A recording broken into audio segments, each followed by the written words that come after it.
The buy now, pay later trap explained. Let's see what it's hitting for. Why is pay in 4 so addictive? I literally once financed a bottle of body wash. You know what? I'm gonna afterpay this. It's gonna make me feel less guilty to pay it in 4 installments of $81 or whatever. That's like having a black American Express to me. I can use it anywhere, anytime I get ready. I'm using Klarna to pay for these Chris Brown tickets. Look at this chart right here. This shows the total non-housing consumer debt in America over the last 10 years. And in 2024, Americans collectively owe more than consumer debt. $5 trillion. This is America or Chris Brown tickets. Look at this chart right here. This shows the total non-housing consumer debt in America over the last 10 years. And in 2024, Americans collectively owe more than $5 trillion. That's a lot of fucking money, bro. The government is like trillions in debt. Which is enough to pay for every NFL, NBA, and MLB team 10 times over. And to make matters worse, we are constantly surrounded. Why you think them leagues are so rich? Because people go in debt to go to the games. Like Shorty just said. She going to the Chris Brown concert. You know.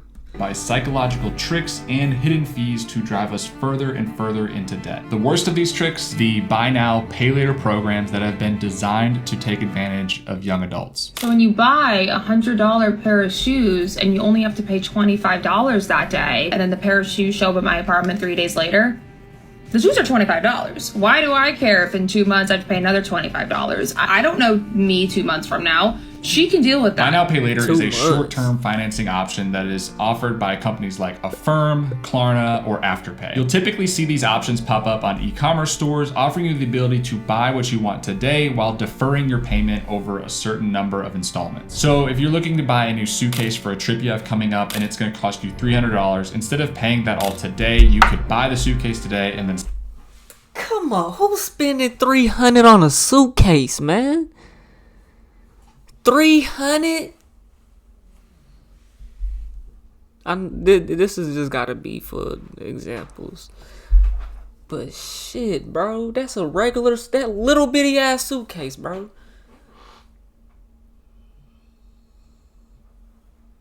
What's this say? Is it anti-theft or something? Like classic, meet our award-winning classic suitcase designed by travelers for travelers. The bigger carry-on, our best-selling standard size carry-on. So $300 for a carry-on, bro. If that's you, you make bad decisions. And it's going to cost you $300 instead of paying that all today. You could buy the suitcase today. I can justify $35 max for a suitcase, bro. And that's pushing it.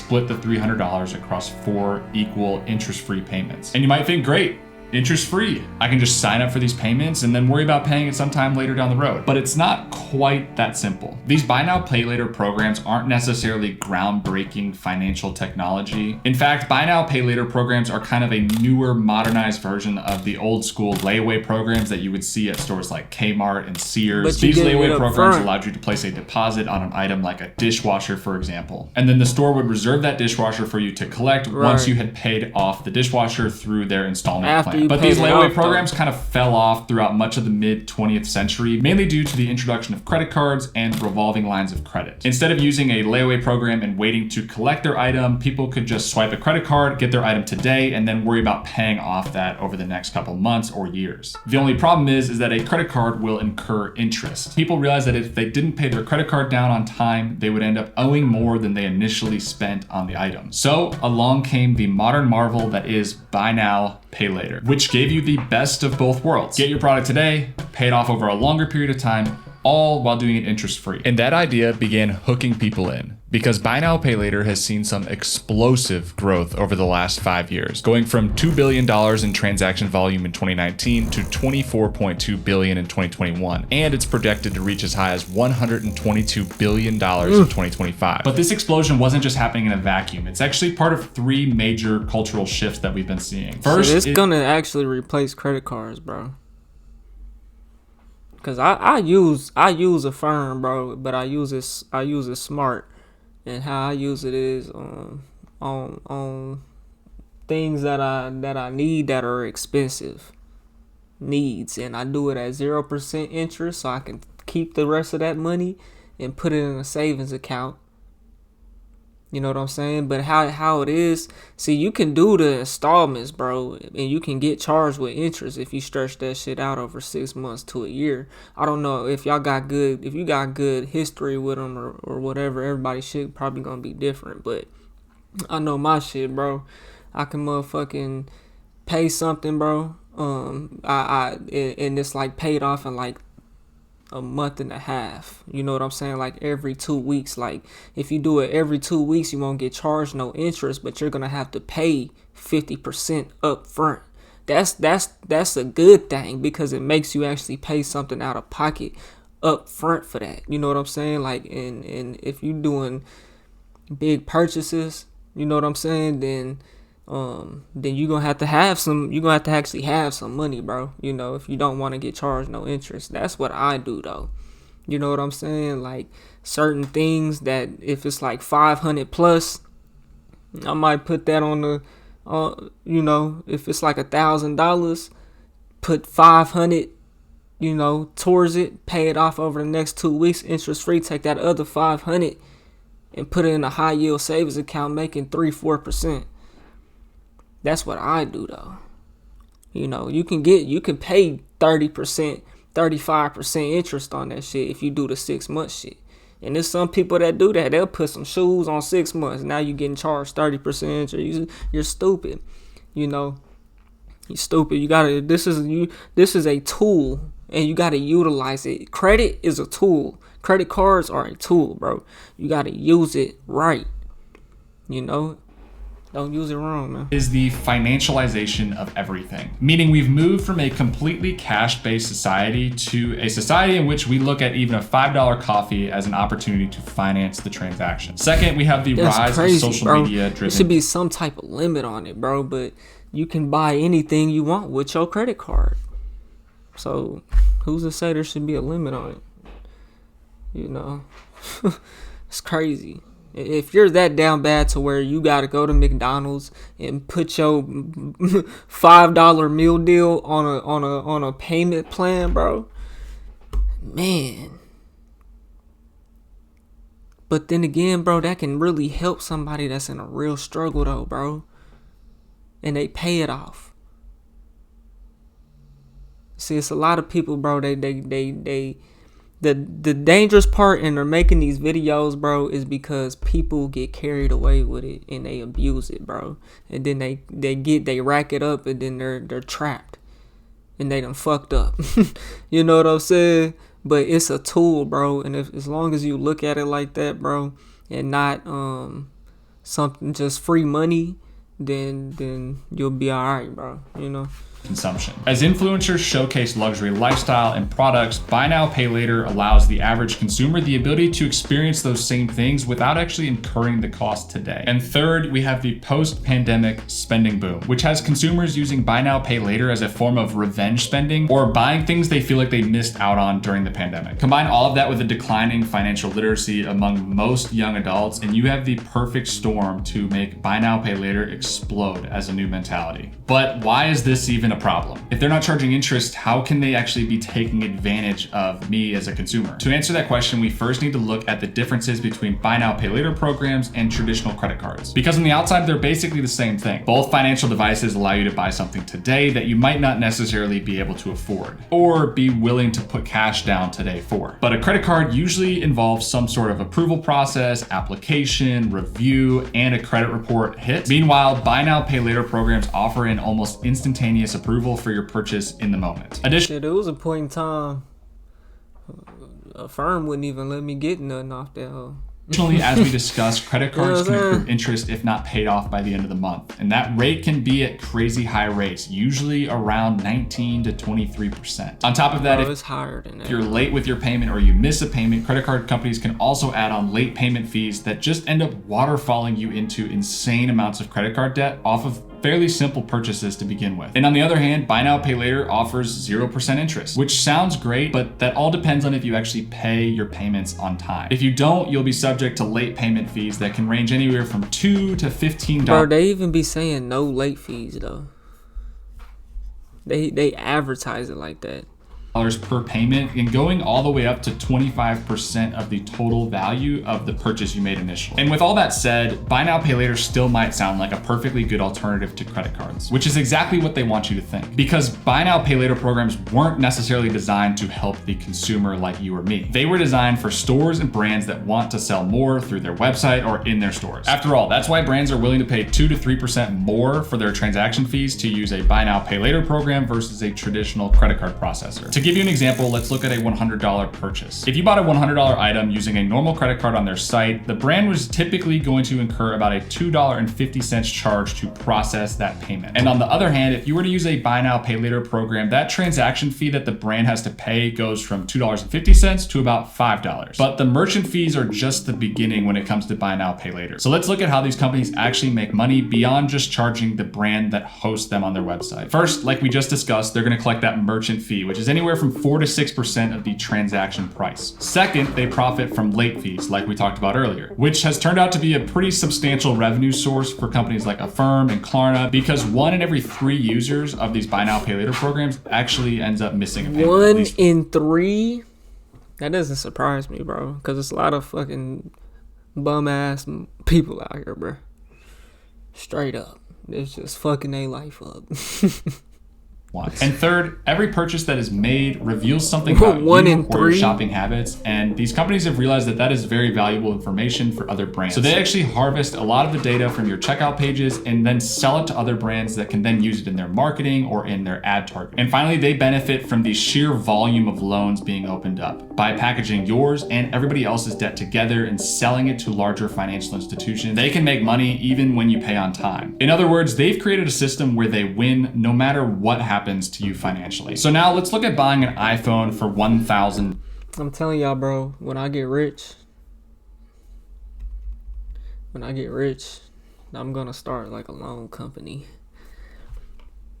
I'm telling y'all, bro, I'm an investor, bro. Simple.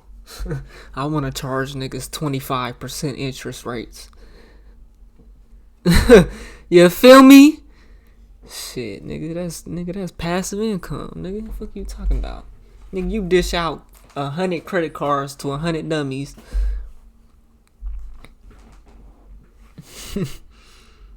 You in there.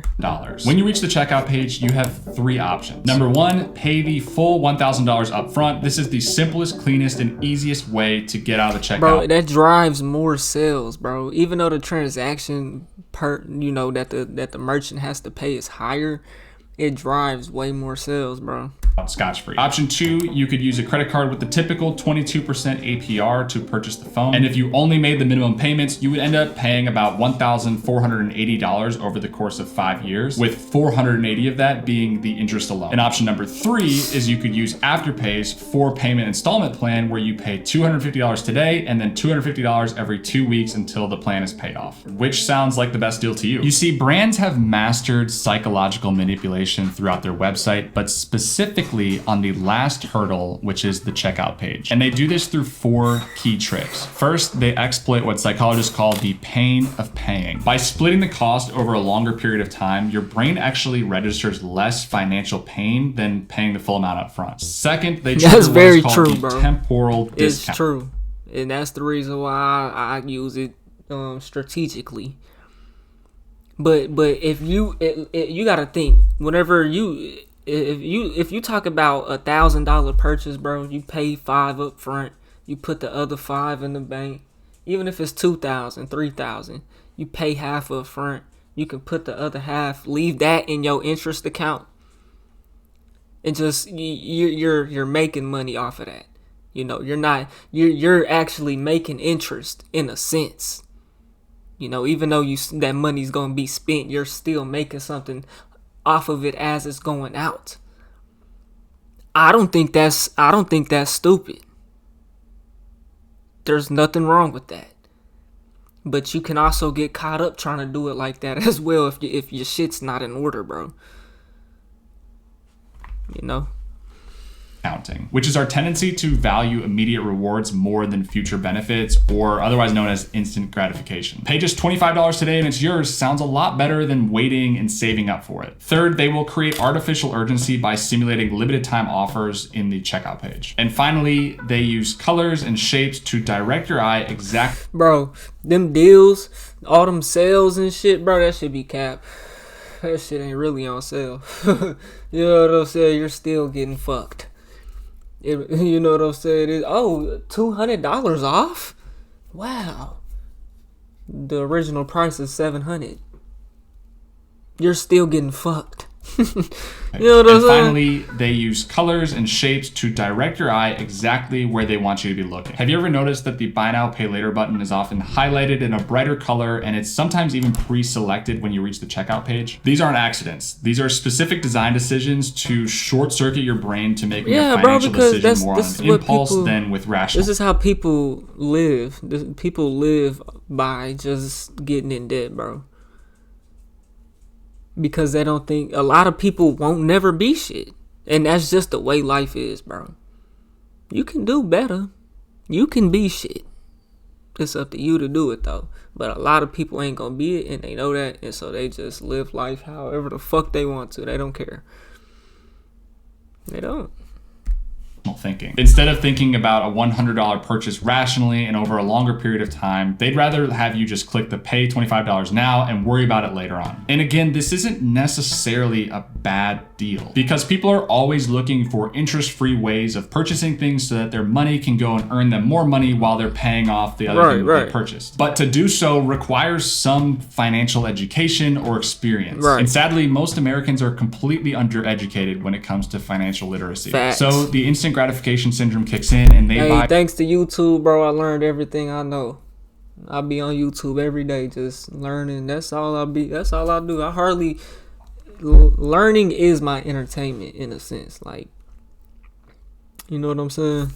Me, like, I just be on here learning, bro. Like, it's so much information on the internet, bro. Why are you dumb? Learn something, nigga. You feel me? But everybody should get educated whenever it comes to money, bro. Like, because a lot of people just don't give a fuck, bro. Because school didn't teach us nothing. We took financial literacy in like 8th grade. All it was like fill out a check. Nobody was using checks no more. Like school is just bogus, bro. It's just a system. Run you through it. They teach you the same old bullshit. Nothing new. You know what I'm saying? Because that's what the state gives the school, that the school gives to the teacher, the curriculum. You know what I'm saying? So it's just and why would the world, why would the government, why would people above us, as far as like the governments and the rich people, you know what I'm saying? Why would they want the dumb people to know what they know? They gatekeeping. Practically everything with sometimes you gotta gatekeep with no real concern that they will in fact have to pay that off at some point. All they're worried about is the price that they will pay today, which is exactly how you end up with this. I've done groceries. I've done all kinds of crap on Affirm and Klarna. You should not be trying to like spread your payments out, bro. If you're not a budgeter, bro. If you know you got rent coming up and you're just buying shit because you can pay it off, like you're not even budgeting your money. Seeing what's okay, whenever this next payment come up 2 weeks, a month from now, whatever it is, I've also got this, that, and the third coming out at the same time. So this is how much money I'm gonna have to have. I don't know, I'm different. I actually budget my shit, bro. I write my shit down. This is what I gotta pay. I got a list of everything, bro. You know what I'm saying? I have a daily to-do list. I have a bills list. You know what I'm saying? I got all type of list. But it adds up, and then you are in a chokehold. And in some ways, it is worse than having credit card payments. It's crazy. Because buy now, pay later is so easy to do, people are starting to use it on more and more occasions. I don't even use my credit card. I paid that shit off, bro. And I won't ever use it unless I'm in fucking desperate need, bro. that's what it's for. I'm only leaving it open for history and for that reason only. You know what I'm saying? Like, I'd much rather, yeah, you can get the cash back and stuff. That's cool. You know what I'm saying? But I'm not even going to play with it. I got a cash back debit card. You know what I'm saying? Even though it's a little bit lower, it's only 1%. I'll take that instead of playing with the credit card and get 2%, 3%. Like, I ain't even finna play with it, bro. You know what I'm saying? If I need something, I'll just put it on Affirm. You know what I'm saying? Ain't got to worry about paying it back full in 1 month. You can pay it off in like a month and a half if you do like the little every 2 weeks type shit. You know what I'm saying? On my mama. You know what I'm saying? Take the rest of that, put it in the savings account, and you not losing, you know? It's really not meant to be used. Instead of just using it on a big purchase like a new fridge or a TV, they're starting to use it on smaller things and truly financing items that have no business being financed. A crazy story that we recently saw is that Klarna is now on DoorDash, which allows you to finance your $15 burrito over 4 payments of $3.75 instead of paying the full $15 up front. Again, not a necessary. Bro, DoorDash is so crazy, bro. The fees I've only ordered off of DoorDash one time, bro. Like, got it delivered. If I ever use DoorDash, I just go on there and do a pickup order, and I go pick the shit up. You know what I'm saying? I ain't paying you $15. Well, I'm not paying the system $15, but the driver only gets $2. And they want you to leave a tip after charging you $15 delivery fee. Get the fuck out of here. Well, the driver ain't getting no tip. And that's what happens. That's why people should be cold. They should be getting ate. DoorDash drivers be broke. Cause niggas they allowing niggas to use fucking Klarna on that bitch. It's integrated with the app. You hop on DoorDash, you get first thing, y'all know how they be having whenever you first open the app, and then like you could press X to get the pop up off of there. First thing gonna pop up Klarna. You can now use finance your in 1 meal for one person from fucking McDonald's. Whataburger gonna be $30. Pay that off in 4 payments of what's that? 3 times 4, $7. Yeah, just about $7.50. That hey, math, then ain't it? It's math, then ain't it? That's off the dome. That's off the dome. Let's fit it, bro. Necessarily terrible thing when looked at in a vacuum, but when you expand this to consider that someone who's financing a burrito is also probably financing a lot of other things, that's when the real problem starts to arise. Bro, if you're to the point to where you're actually making payments on food, bro, you gotta figure something out, man. Like this lead to what we call loan stacking. Pretty much what it sounds like. Taking out loan after loan after loan and stacking them on top of each other. And because buy now, pay later programs make it so easy to do so, most consumers don't even realize how much debt they're actually accruing. In fact, in 2022, 63% of buy now, pay later borrowers had more than one loan going at one time. And this is where it gets really scary. Because these programs are designed to offer credit with little to no approval process, it's almost like they're targeting people that don't know how to manage their money. All they see is, I can buy this $1,000 thing for $250 today, and they just click buy. When in reality, over 69% of buy now, pay later users are already in debt on another credit. They done hit an infinite money glitch, and what they're gonna do whenever you don't pay, they're just gonna send it to collections. Collection gonna pay them out. 28% of buy now, pay later borrowers are between the ages of 18 and 24 years old. Most of these people don't even understand the concept of how a credit card works, and by giving them this buy now, pay later option, it's almost like they have this unlimited stream of money that never needs to actually be paid off. Again, don't get me wrong, there are definitely some advantages to the system if you know how to play it, but the vast majority of people using the system are not taking advantage of it. They are just getting taken advantage of. So what do you do? As a consumer, should I completely stay away from buy now, pay later, or are there some circumstances where it makes sense? And to answer that question, the most important piece of advice I can give you is to never spend more than you currently have, whether that be through a credit card or a buy now, pay later option. If you don't have the cash in your bank, don't spend it. And that is by far the easiest way that you can keep yourself. Facts. That's why I say, like, if you got the money to pay it in full, bro, and you can pay it in half and take a good amount of money and make some interest off of it, bro, There's nothing wrong with that, man.